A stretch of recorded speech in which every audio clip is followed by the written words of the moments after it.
మనుష్యులలో ఘనముగా ఎంచబడినది దేవుని దృష్టికి అసహ్యము. దేవుడు ఈ మాటలను మన వినికిడిలో దీవించునుగాక. నేను చెప్పదలుచుకున్నటువంటి వాక్య భాగం ఏదంటే, మనుష్యులలో ఘనముగా ఎంచబడినది దేవుని దృష్టికి అసహ్యము. అంటే సాధారణంగా మనుషులు దేనిని ఘనంగా ఎంచుతారండి?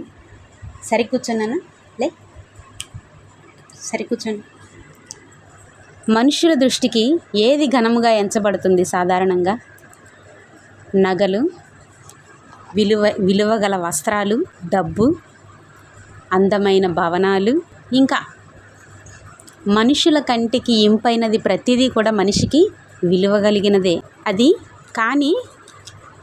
మనిషికి విలువగా ఎంచబడుతుంది, కానీ మనుషుని ప్రాణాన్ని కాపాడలేదది. అవునా కాదా?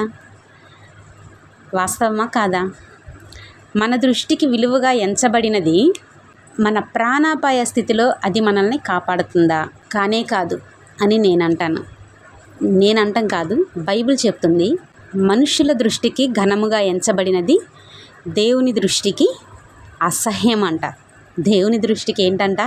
నీకు ఇష్టమైనది దేవునికి అసహ్యమైనది. మనం దేన్ని అసహ్యించుకుంటామండి? సాధారణంగా మనము దేనిని చూచి అసహ్యించుకుంటాం? మనం దేన్నైనా చూడగానే చీ అంటాం. దేన్ని? పెంటని చూసి మనుషులు అసహ్యించుకుంటారు. అంటే దేవుడంట మనము దేనినైతే ఘనముగా ఎంచుకుంటామో, ఏదైతే మన కళ్ళకి ఇంపుగా ఉంటుందో అది దేవుని దృష్టికి పెంటతో సమానము. అసహ్యించుకుంటున్నాడు అంటే దేవుని దృష్టికి అది పెంటతో సమానమే కదా మరి. అంటే వ్యర్థమైన దానిని తీసి పారవేసేటువంటి దానిని, తుచ్చమైన దానిని, ఏమాత్రం అది నీకు ఉపయోగకరం కాని దానిని నువ్వు ఘనంగా ఎంచుకొని నెత్తిన పెట్టుకుంటున్నావు అని బైబిల్ చెప్పకనే చెప్తుంది. కానీ మనుష్య స్వభావం ఎలాంటిదంటే, ఏది నీకు కీడు చేస్తుందో, ఏది నీకు హాని కలిగిస్తుందో, పరిస్థితులను మార్చకుండా నిన్ను మరలా అధోపాతానికి తొక్కివేసే మార్గాలలో నడిపిస్తుందో అదే మనిషికి ఇంపుగా కనిపిస్తుంది. మనుషుల కన్నులకు అది విలువైనదిగా కనిపిస్తుంది. మనుషుల దృష్టికి అది బహుఘనముగా ఎంచబడిద్ది. డబ్బును ప్రేమించిన వాళ్ళు ఎవరుంటారండి? బంగారాన్ని ప్రేమించిన వాళ్ళు ఎవరుంటారు? వెలగల వస్త్రాలను ఇష్టపడని వాళ్ళు ఎవరుంటారు? కానీ ఇవన్నీ నీ ఆధ్యాత్మిక జీవితాన్నే కానీ వద్దు, ఆధ్యాత్మికం దాకా వద్దు. అసలు మనం ఆ కోవకే మనం చెందిన వాళ్ళం కాదు. ఆధ్యాత్మికం, విశ్వాస జీవితం ఇవన్నీ మనకు వద్దు. అసలు మనం దానికి చెందిన వాళ్ళం కాదు. ఓకే, మన ప్రాణాన్ని కాపాడటానికి నీ డబ్బు, నీ వెలగల వస్త్రాలే కానీ, నీ బంగారమే కానీ నీకు అక్కడికి వస్తాయా? నువ్వు ఒకవేళ డాక్టర్ ఇంత డబ్బు తీసుకొచ్చి ఇక్కడ పెట్టమ్మా టేబుల్ మీద, నేను నీ యొక్క మనిషిని బ్రతికిస్తా అని ఏ డాక్టర్ అయినా నీకు నమ్మకంగా చెప్పగలడా? ఒకవేళ చెప్పాడంటే అది అబద్ధం. నువ్వు డబ్బు ఇచ్చినా ఇవ్వకున్నా, దేవుడు ఆ వ్యక్తికి భూమి మీద ఆయుష్ ఉంటే, దేవుని దగ్గర అతనికి ఆయుష్ ఉంటే బ్రతుకుతాడు. నువ్వు డబ్బు ఇచ్చినా ఇవ్వకపోయినా, తీసుకెళ్ళి గవర్నమెంట్ హాస్పిటల్లో పడేసినా బ్రతుకుతాడు. నువ్వు లక్షలు తీసుకొచ్చి పోసినా, నువ్వు ఆడ పెట్టినా కొంతమంది బ్రతకరు. కారణం ఏంటి? దేవుని దగ్గర నీ ఆయుష్కాలం ఎంతవరకు నియమింపబడిందో అంతవరకే నువ్వు బ్రతుకుతావు. కోట్లు పెట్టి నీ ప్రాణాన్ని కొనగలిగే అంతటి స్థితి, అంతటి జ్ఞానం ఉందంటారా భూమి మీద? లేదు. ఏ వైద్యుడికి లేదు. ఏ శాస్త్రవేత్త కూడా పోయే ప్రాణాన్ని కాపాడే అంత జ్ఞానాన్ని ఇంకా ఎవరు పొందుకోలేదు. దేవుడు ఇవ్వలేదు. ఎందుకంటే ఇంకంతకు మించి జ్ఞానం ఇస్తే ఈ మనుషులు దేవుని ధిక్కరించేస్తారు. ఇప్పుడే దేవుని కంటే మనం దేంట్లో తక్కువ అన్నట్లు ఉన్నారు మనుషులు. ఏది చిన్నవి నీటి బుడగ లాంటి చిన్న సంతోషాలని జ్ఞానాన్ని కనిపెట్టేసేసి, అబ్బో మాకంతా తెలిసిపోయింది అని చెప్పేసి చంకలు కొట్టేసుకొని ఓ పెద్ద జ్ఞానుల్లాగా ఫీల్ అయిపోతున్నారు మనుషులు. ఇక పోయే ప్రాణాన్ని కాపాడే అంతటి జ్ఞానాన్ని దేవుడిస్తే ఇక ఈ మనుషులు అనేవాళ్ళు దేవునికి కలిమవుతారా? కానే కారు. మన దైనందిన జీవితాల్లో దేవునికి ఇష్టకరంగా మనం జీవించినప్పుడు, ఇప్పుడు మనం అనుకున్నాం చూడండి, దేవుని దృష్టికి అసహ్యమైనవి అని. అవన్నీ దేవుడే తెచ్చి నీ కాళ్ళ దగ్గర పెడతాడు. నువ్వు దాని మీద ఎప్పుడైతే దృష్టిని ఉంచుతావో దాన్ని నీకు దేవుడు దూరం చేస్తాడు. ఆ దేవునికి అసహ్యమైనటువంటి, దేవునికి అయిష్టమైనటువంటి వాటి మీద నువ్వు ఎప్పుడైతే నీ దృష్టిని మరలిస్తావో అప్పుడు దేవుడు వాటిని నీకు దూరం చేసేసి మరెన్నడూ కూడా నీకు వాటిని లేకుండా చేస్తాడు. కాదు, నువ్వు దేవుని వైపు నీ దృష్టిని మరల్చు, దేవుని తట్టు నీ చూపును త్రిప్పు, దేవుని తట్టు నీ హృదయాన్ని త్రిప్పు, దేవుని మీద నువ్వు కేంద్రీకృతమై ఉండు. వాక్యం కొరకు నువ్వు దప్పికొని ఉన్నట్లు, అంటే వాక్యం కొరకు నువ్వు ఆ తృష్ణతో ఉండు. దేవుణ్ణి ఇంకా తెలుసుకోవాలి, ఇంకా నేను దేవునిలో ఎలా నేను నేర్చుకోవాలి, ఏం చేయాలి, లోతైన అనుభవాల్లోకి నడిపించబడాలంటే నేను ఇంకా నేను ప్రార్థన జీవితాన్ని నేను పొందుకోవాలి, ప్రార్థనలో నేను ఎంత నలగొట్టబడాలి, వాక్యంలో నేను ఎంత లోతైన ఇదిలోనికి నడిపించబడాలి, ఇంకా నేను ఎంత జ్ఞానాన్ని తెలుసుకోవాలి, దేవునిలో నేను ఎలా జీవించాలి అనే దాని మీద నువ్వు దృష్టి సారించినప్పుడు వీటన్నిటినీ నువ్వు ఏదైతే ఘనంగా ఎంచుకుంటున్నావో నీ దృష్టికి అదంతటిని నువ్వు వద్దన్న తీసుకొచ్చి నీ కాళ్ళ దగ్గర పడేస్తాడు దేవుడు. ఇదంతా విడిచిపెట్టి నాకు డబ్బు కావాలి, నగలు కావాలి, బంగారం కావాలి, వెలగల వస్త్రాలు కావాలి, ఖరీదైన భవనాలు కావాలి, ఖరీదైన కారులు కావాలి, బంగ్లాలు కావాలి అనుకొని నాకు పేరు ప్రఖ్యాతులు కావాలి, నేను వెళ్తుంటే 10 మంది వస్తుంటే 10 మంది చప్పట్లు కొట్టే వాళ్ళు ఉండాలి, ఇలా కోరుకుంటే దేవుడు నిన్ను ఎందుకు పనికిరానోని చేసి, చేతగానోని చేసి, చవటం చేసి కూర్చోబెడతాడు. ఎందుకు అంటున్నారా? ఒక మనిషిని పతనం చేయటం ఎంత సాధ్యం?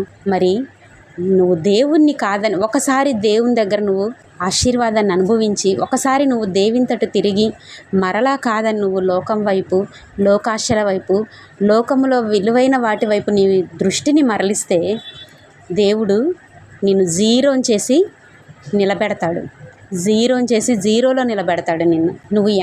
నేను ఎంతో పలుకుబడి ఉన్నవాడిని, నేను ఎంతో పేరు ఉన్నవాడిని, నేను ఒక ఫోన్ కాల్ చేస్తే నేను ఇక్కడ కూర్చొని పనులు చేయించగలను, నాకు అంతమంది తెలుసు, ఇంతమంది తెలుసు, ఇన్ని తెలుసు, అన్నీ తెలుసు, నేను ఇంత చేసి వచ్చాను, అంత చేసి వచ్చాను, ఇంకా చెయ్యగలను కూడా, నాకుంది ఇది, నా స్టామినా అది, నా విల్ పవర్ అది, నేను ఎక్కడున్నా సక్సెసే అని నువ్వు అనుకుంటే నిన్ను జీరోని చేసి అక్కడి నించోబెట్టడానికి దేవుడికి చిటికలో పని.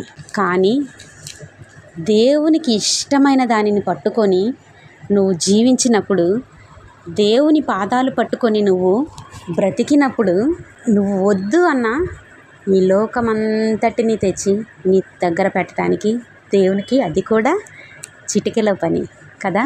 ఇలాంటి ఆశీర్వాదకరమైనటువంటి జీవితాన్ని వదిలేసి తుచ్చమైన వాటి వెంట, అల్పమైన వాటి వెంట, క్షణికంలో మాయమైపోయేటువంటి వాటి వెంట, పనికిరాని పెంటతో సమానమైన వాటి వెంట పరుగులిడుతూ వ్యర్థంగా జీవితాన్ని వ్యర్థంగా గడుపుతూ ఉంటారు.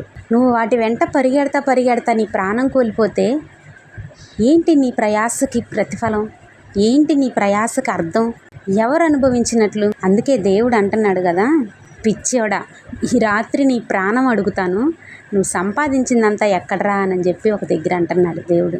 ధనవంతుడు నేను అన్నీ సంపాదించేశాను, నాకు ఏది తక్కువ, నాకు దాసులు తక్కువ, నాకు అది తక్కువ, ఇది తక్కువ, డబ్బు కొరత, తిండి కొరత, నాకు అన్నీ ఉన్నాయి, నాకు ఏమీ లేదని నేను అసలు ఇదవ్వాలి, అబ్బా నాకెంత లగ్జరీ లైఫ్ అని చెప్పేసి ఆ ధనవంతుడు ఆ నైటు అంత విందులు వినోదాలు చేసుకొని, పండగలు చేసుకొని, తిని త్రాగి ఇక చాలు నా జీవితాన్ని నేను సార్థకం చేసుకున్నా, ఇంకెంతకంటే ఒక మనిషి జీవితానికి కావాల్సింది ఏంటి అన్నట్లు ఆ ధనవంతుడు ఫీల్ అయిపోయాడు.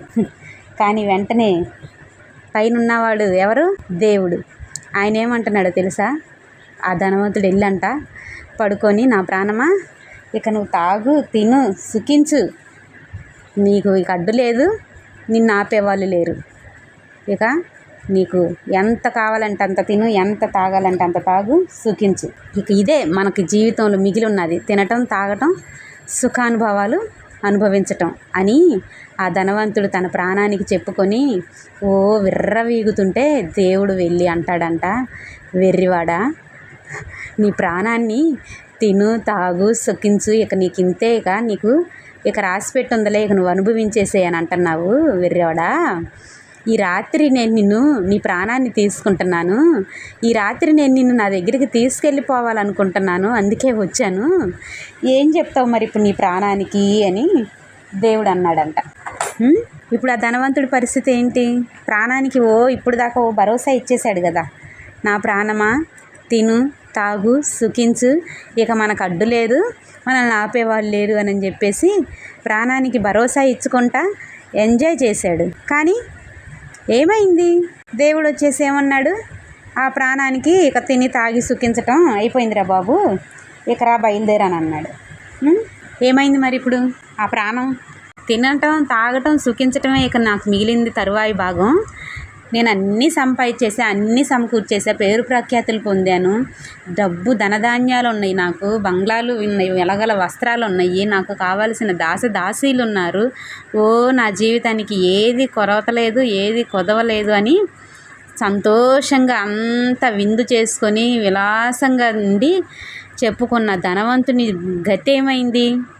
దేవుడు వచ్చి ఆ ప్రాణాన్ని పట్టుకెళ్ళిపోయాడు. అందుకే భూమి మీద మనం ఉండగానే, మనం ప్రాణంతో ఉండగానే దేవుని ఒళ్ళు దగ్గర పెట్టుకొని బుద్ధి జ్ఞానం కలిగి దేవునిలో మనము భక్తి కలిగి జీవించినప్పుడు ఆయన మనల్ని కనికరించి వ్యర్థమైనవి, అసహ్యమైనవి, దేవునికి ఆయాసకరమైన మార్గాలలో మనల్ని ఏమాత్రం మన మనస్సు మళ్లించకుండా మన మనస్సుల్ని పట్టుకొని మన హృదయాలకి ఆయన కంచె వేసి ఆయన మార్గాలలో సన్మార్గాలలో నడిపించి ఆయన నామానికి మాత్రమే మహిమ కలిగేలాగా మన జీవితాలకి ఆ నిత్యరాజ్యము పొందేలాగా ఆయన మనల్ని గైడ్ చేసి లీడ్ చేసి నడిపిస్తాడంట. అలా కాకుండా నేను జ్ఞానిని, నేను అంతా ఇంత, నేను ఎక్కడుంటే అక్కడ సక్సెస్, నేను ఎక్కడుంటే అక్కడ తోపుని, నాలాంటి తోపులు తురుములు లేరు అనుకో నువ్వంటే, అరే తోపుగా నేను వచ్చానురా, ఇప్పుడు నీ ప్రాణం అడుగుతున్నాను, నీ ప్రాణాన్ని ఏ తోపుగాడు వచ్చి ఆపుతాడు అని అంటాడు దేవుడు. ఏం చేస్తావు? నువ్వు పెద్ద తోపు కదా, ఆపగలుగుతావా నీ ప్రాణాన్ని దేవుడు తీసుకెళ్లకుండా? నీ ఊపిరిని ఆపగలవా? నీ తోపు అడ్డం పెట్టుకొని, నీ బలాన్ని నీ బలగాన్ని అడ్డం పెట్టుకొని నీ ఊపిరి పోకుండా ఆపగలవా? ఇంత తుచ్చమైన మనుష్య జ్ఞానానికి, ఇంత తుచ్చమైనటువంటి క్షణికమైనటువంటి నీటి బుడగలాంటి ఈ మనుష్య ప్రాణానికి ఇన్ని అహంభావాలు, ఇన్ని గర్వపు మాటలు, ఇంత పనికిమాలిన తనము అవసరమా? ఎన్ని చేస్తున్నా, ఏమి చేస్తున్నా, ఎటు వెళ్తున్నా ఒక్కటి మాత్రం గుర్తుపెట్టుకోవాలి, మనుషులంగా మనం కేవలం మనుషులమే. మనుష్య యొక్క జీవితం నీటి మీద బుడగ వంటిది. నీటి మీద బుడగ ఎంతకాలం ఉంటుంది అనేది నువ్వు రాసివ్వగలవా?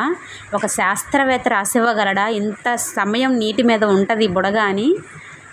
ఇలా అది వచ్చినంతసేపు పట్టదు మళ్ళీ మాయమైపోవటానికి. అలాంటి బ్రతుకులు మనుషులవి. నువ్వు ఎంత తోపు అయినా, ఎంత తురువైనా, నిన్ను ఆపేవాడు ఎవడ లేకపోయినా, నువ్వెంత సక్సెస్కి నువ్వు మీనింగ్ అయినా, సక్సెస్కి నువ్వు స్పెల్లింగ్ అయినా, అది నా దేవుడు నీకు టైం ఇచ్చినంత వరకే.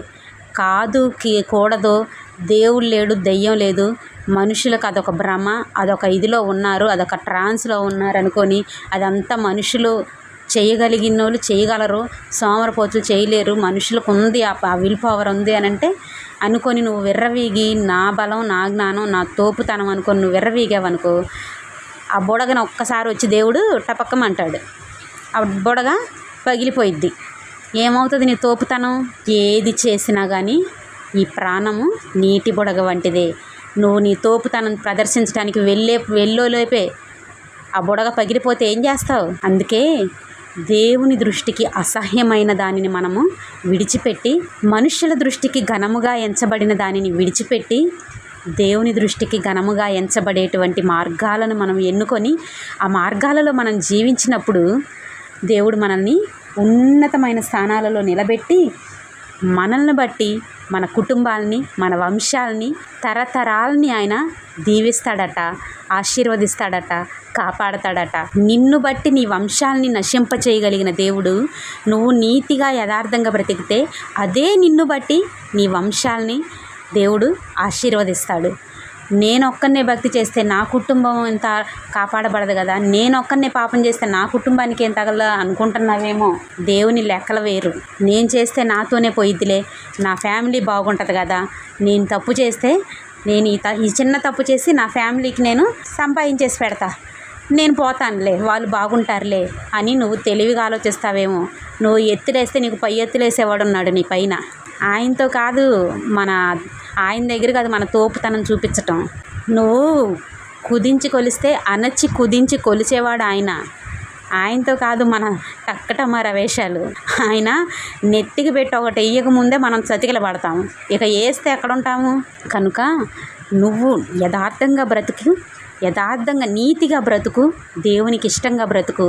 నిన్ను బట్టి నీ భక్తి జీవితాన్ని బట్టి దేవుడు నీ కుటుంబాన్ని ఆశీర్వదిస్తాడు. నోవాహును బట్టి దేవుడు నోవాహు కుటుంబాన్ని ఆశీర్వదించలేదు. తన కుమారులు, బైబిల్లో నోవాహు కుమారులు దేవుని తెలుసుకొని విశ్వాసం కలిగి బ్రతికారని నోవాహు కుమారుల గురించి ఎక్కడా లేదు.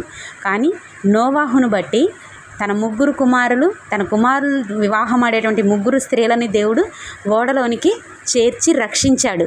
నోవాహు నీతిని బట్టి, నోవాహు దేవుని మాటకు లోబడటను బట్టి తన భార్య బిడ్డల్ని దేవుడు ఓడలోనికి తీసుకొచ్చి కాపాడాడు, జలప్రలయంలో నశించిపోకుండా.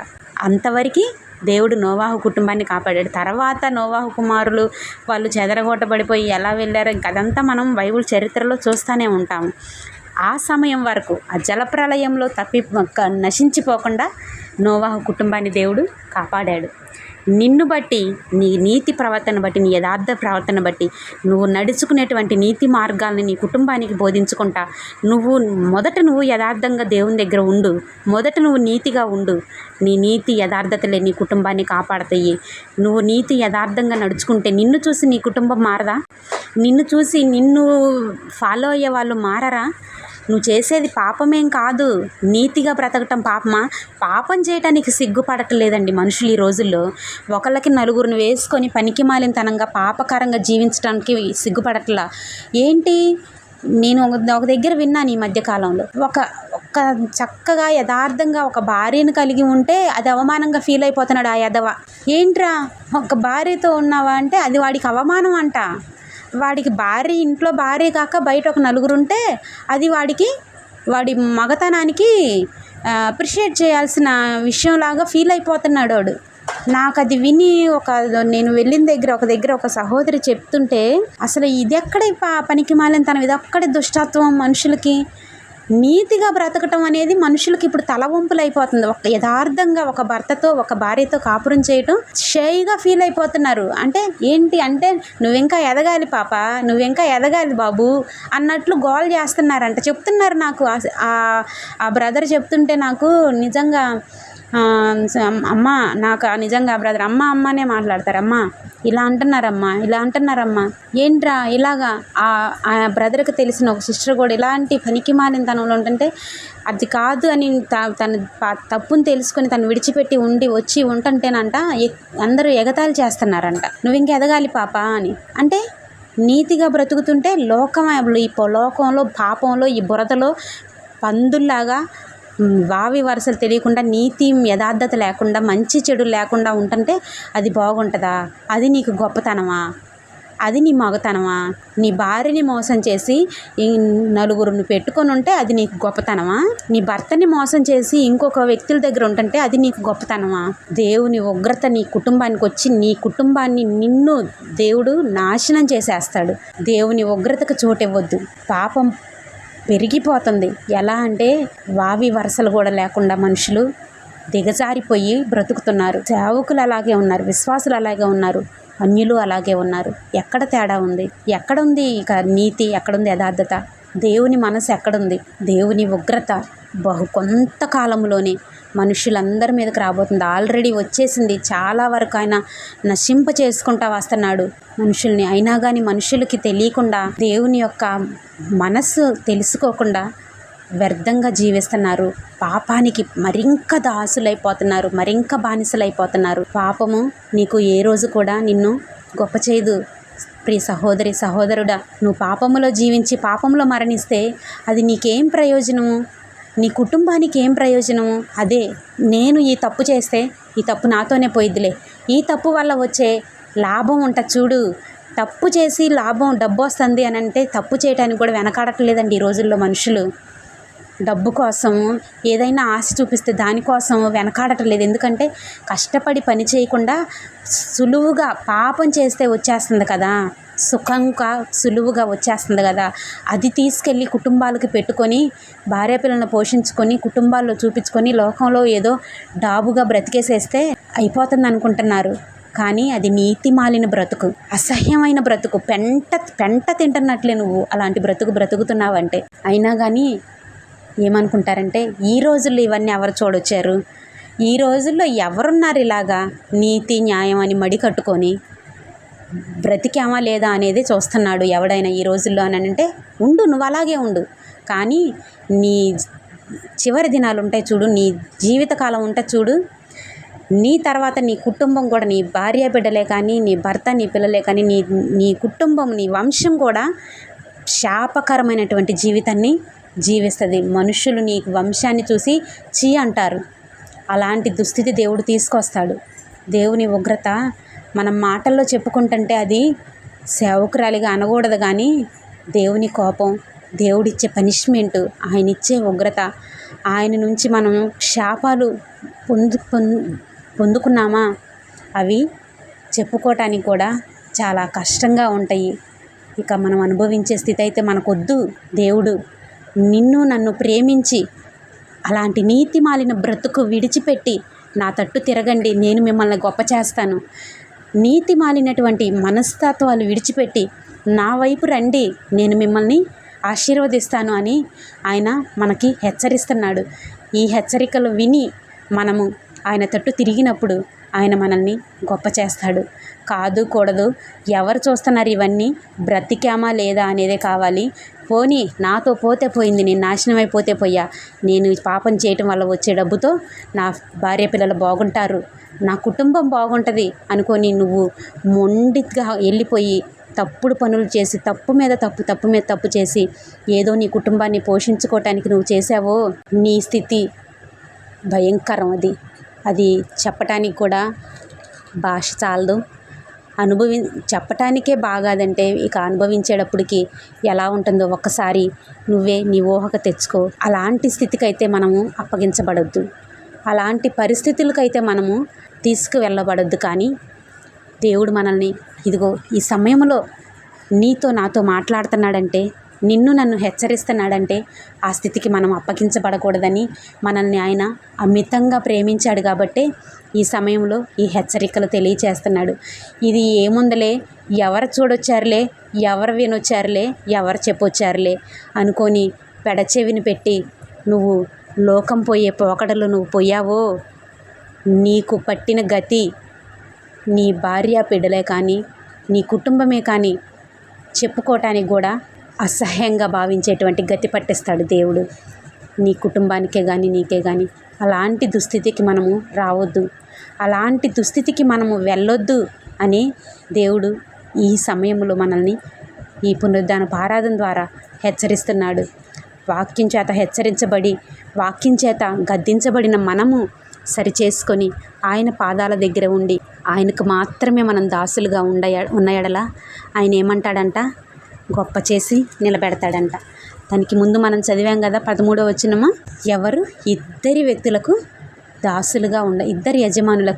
దాసులుగా ఉండలేరు. ఇద్దరు యజమానులు ఎవరు? సిరికిని దేవునికిని ఎవరు దాసులుగా ఉండలేరు. నువ్వు డబ్బును ప్రేమించావా, నువ్వు దేవునికి దూరమైనట్లే. నువ్వు దేవుణ్ణి ప్రేమించావా, సమస్తము నీ కాళ్ళ యొద్ద ఉన్నట్లే. ఇంత గొప్ప దేవుణ్ణి కలిగి ఇంకా ఎందుకండి తుచ్చమైన వాటి వెంటపడి, అసలు సర్వశక్తిమంతుడు, సర్వ సంపదల గని, సర్వ సృష్టికర్తను మనం విడిచిపెట్టి లోకంలో పాపం చేసి నీతి మాలిన బ్రతికి వచ్చే రూపాయి 2 రూపాయల కోసం ఆశపడతారేంటండి తుచ్చమైన మనుషులు. సర్వ సంపదల గని నా తండ్రి నా పక్షానున్నాడు అనేది మర్చిపోయి వ్యర్థమైన పాపపు రోత పంది బ్రతకటానికి మనుషులు ఎందుకండి వెంపర్లాడతారు? దేవుని వైపు వచ్చి నువ్వు అయ్యా నేనున్నానయ్యా నీ పాదాలు పట్టుకొని అని ఆయన పాదాలు పట్టుకో. ఆయన నిన్ను ఇలా లేపి గొప్ప చేస్తాడు. ఆయనకి నువ్వు పశ్చాత్తాపడి ఆయన తట్టు తిరగటమే కావాలి. నిన్ను గొప్ప చేయటం ఆయనకి కనురెప్ప పాటులో పని. అందుకని ఇంత గొప్ప దేవుణ్ణి కలిగిన మనము, అయ్యా నేను పాపిని, నన్ను క్షమించు, తెలిసి తెలియక నేను ఎన్నో అవిధేయతలు చేశానయ్యా, తెలిసి తెలియక నేను ఎంతోమందిని నొప్పించానయ్యా, తెలిసి తెలియక నేను తప్పు అని తెలిసి కూడా కొన్ని సందర్భాల్లో చేస్తూనే వచ్చానయ్యా, నన్ను క్షమించయ్యా, మరెన్నడూ కూడా నేను విడిచిపెట్టిన పాపము జోలికి పోకుండా నా మనసును పట్టుకోయ్యా అని నువ్వు దేవుని దగ్గర పశ్చాత్తాపడి నీ పాపాన్ని ఒప్పుకొని ఆయన పాదాలు పట్టుకుంటే ఆయన నిన్ను కనురెప్ప పాటులో చిటికెలో ఆయన నిన్ను గొప్ప చేసి అనేకులకి ఆశ్చర్యకరంగా, అనేకులకి ఆశీర్వాద కారకుడిగా నిలబెట్టి గొప్ప చేస్తాడు. అంత గొప్ప దేవుడండి, అంత ప్రేమ స్వరూపండి నా దేవుడు. ఆయన్ని కలిగిన మనం ఎంత గొప్ప ధన్యులం కదా, ఎంత గొప్ప భాగ్యవంతులం కదా మనము. ఆయన ప్రేమ ఉన్నతమైనది. ఆయన ప్రేమ ఇక అది భాషకు అందనిది, మాటల్లో చెప్పలేనిదండి. ఒక్కసారి ఆయన్ని తండ్రి అని నువ్వు ఏదో ఎవరి దగ్గర ఏదో ఆశించి నీ అవసరాల కోసం వెళ్ళి ఎవరో దగ్గర నిన్ను నువ్వు చంపుకొని నీ సెల్ఫ్ రెస్పెక్ట్ని తగ్గించుకొని ఎదుటి వాళ్ళ దగ్గర చేయి చాపుతావు చూడు, అంతటి దుస్థితి కంటే నీ పాపపు రోత జీవితాన్ని మానుకొని మారు మనసు పొంది తండ్రి యేసయ్యా అని ఆయన పాదాలు పట్టుకో. ఆయన కనికరించి ఆయన కుడి చేయి పట్టుకొని నిన్ను లేపుతాడు, గొప్ప చేస్తాడు. ఎవరో దగ్గరికి వెళ్ళి నువ్వెందుకు నిన్ను నువ్వు తగ్గించుకొని హీనపరుచుకునేది, అది కూడా పాపం కోసం, నీతి తప్పి రోత బ్రతుకు కోసం. అదొద్దు. నీతిగా ఉండి యథార్థంగా ఉండి అయ్యా నేను నీ చేతిలో ఉన్నానని నీ చెయ్యి అందించు, పట్టుకొని నిన్ను పైకి లేపటానికి నా దేవుడు సిద్ధంగా ఉన్నాడు. అలాంటి రాజసమైనటువంటి టీవీ కలిగినటువంటి లైఫ్ కాదనుకొని పంది బ్రతుకు బ్రతుకుతా, కుక్క బ్రతుకు బ్రతుకుతా, నీతి తప్పి బ్రతుకుతా అని ఎందుకండి ఇలాంటి భ్రష్టత్వానికి మనుషులు దిగజారిపోతున్నారు? దేవునాత్మ ఎంత దుఃఖపడుతుంది, దేవునాత్మ ఎంత అల్లాడిపోతూ ఉంటుంది అక్కడ. వద్దు, దేవుణ్ణి మనం దుఃఖపెట్టేవారిగా ఉండొద్దు. దేవుని నామాన్ని మనము ఘనపరిచేవారంగా ఉండాలి, దేవుణ్ణి మహిమపరిచేవారంగా ఉండాలి, దేవుణ్ణి మన క్రియల ద్వారా మహిమపరిచేవారంగా, సంతోషపరిచేవారంగా ఉండాలి. దేవుడు మనల్ని అటు రీతిగా దీవించునుగాక.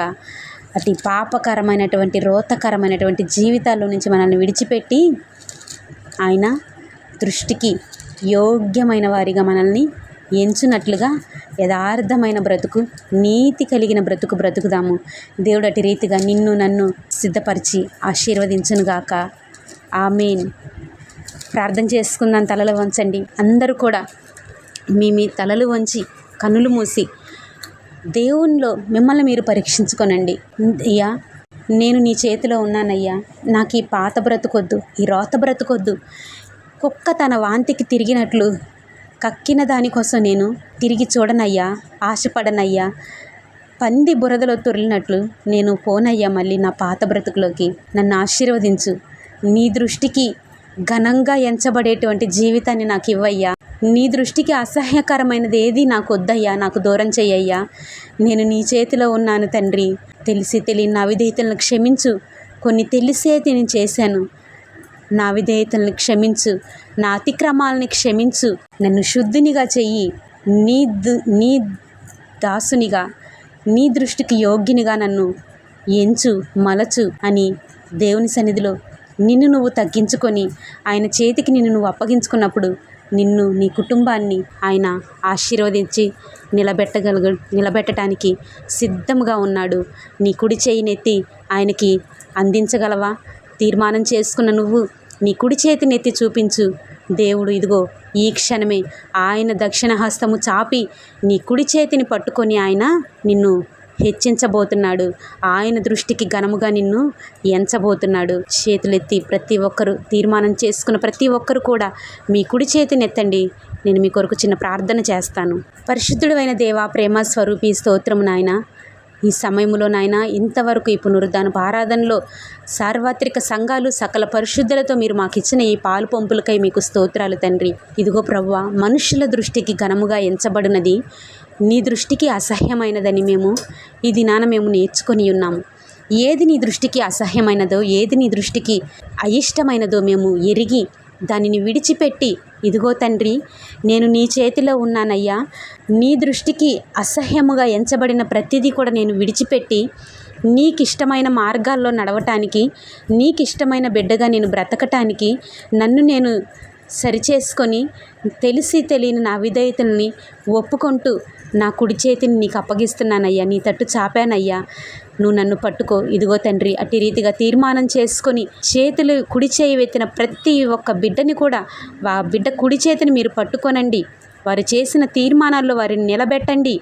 వారు నాయన ఆ మార్గాలో నుంచి తప్పిపోకుండా వారు నాయన అంతము వరకు, ఆఖరి శ్వాస వరకు ఇప్పుడు చేసుకున్న తీర్మానాల్లో వారు నిలబడి మీ కొరకు జీవించే కృపను, భాగ్యాన్ని అనుగ్రహించి ఇటు తీర్మానాలు చేసుకున్న ప్రతి ఒక్క బిడ్డల కుటుంబాలని, వారి జీవితాలని ఆశీర్వాదకరముగా మలచి మీ నామానికి మాత్రమే ఘనమైన వారిగా ఎంచబడినట్లుగా సహాయము చేసి మహిమ పొందుకోమని కోరుచు ఈ పునరుద్ధానపు దీవెనలు ప్రకటిస్తూ యేసయ్య అతి పరిశుద్ధ నామంలో ప్రార్థిస్తున్నా తండ్రి, ఆమేన్.